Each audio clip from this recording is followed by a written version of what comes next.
Somebody's about to tell you that you need $2 million to retire. Somebody else will tell you it's 500,000. They're both guessing, and so are you, if you're using a number you found in a headline instead of your own math. I'm not going to give you a magic number today. I'm going to show you how to find yours, the real one, built from your actual life, not somebody else's headline. Let's walk through it with a real example.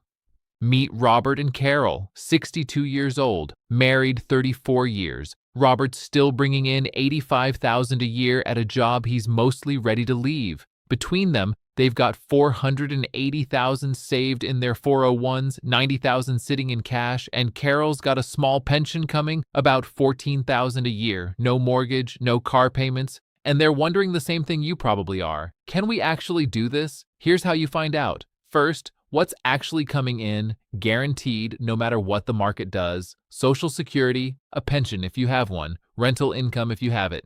For Robert and Carol, once Social Security kicks in, that's about $38,000 a year combined, plus Carol's $14,000 pension.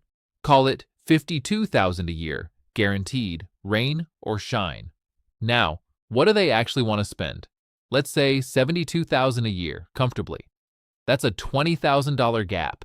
That gap is the number your savings actually need to cover every year for the rest of your life. Here's the part nobody explains well. Take that yearly gap and multiply it by 25. Not a magic ritual. History shows a sensibly invested portfolio can sustain about a 4% withdrawal rate every year without running dry over a 30-year retirement. 20,000 times 25 is $500,000. That's the real number. Not 2 million. Not 500,000 because somebody on the internet said so. 500,000 because that's literally what their gap requires. But here's where most people get it wrong, and where Robert and Carol almost did too. If that 500,000 is sitting in a 401k, every dollar they pull out gets taxed as income. So the real target isn't 500,000 dying. Depending on their bracket, it's closer to 600,000 to leave them the same amount after taxes. And that 500,000 also has to grow with inflation between now and the day they actually retire. A dollar today won't buy what it buys in 3 years, let alone 13, and there's a cost almost nobody puts in the spreadsheet. Medicare doesn't start until 65. That's 3 years of paying for health insurance out of pocket. For a couple in their 60s, that can run $12,000, $15,000 a year on its own. Retire at 62 without planning for that gap, and you'll feel it in month 4, not year 4. So what changes if Robert and Carol wait 3 years, retire at 65 instead of 62?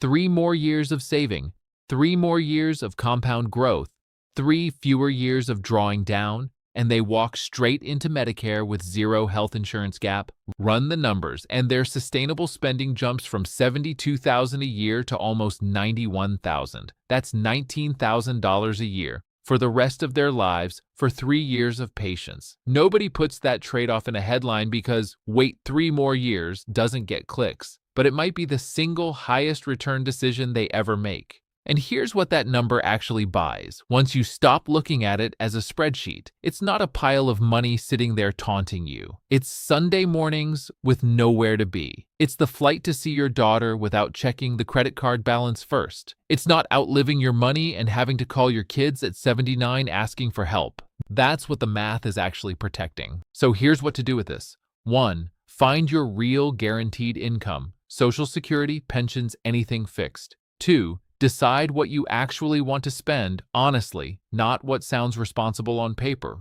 3. The gap between those two numbers times 25, adjusted for taxes, that's your real number, not the one from a headline. 4. Before you lock in a retirement date, check what it costs to bridge to Medicare if you're retiring before 65. That one gets missed constantly. Somebody's still going to tell you that you need $2 million to retire. Now you know enough to tell them, not necessarily, let me show you my real number.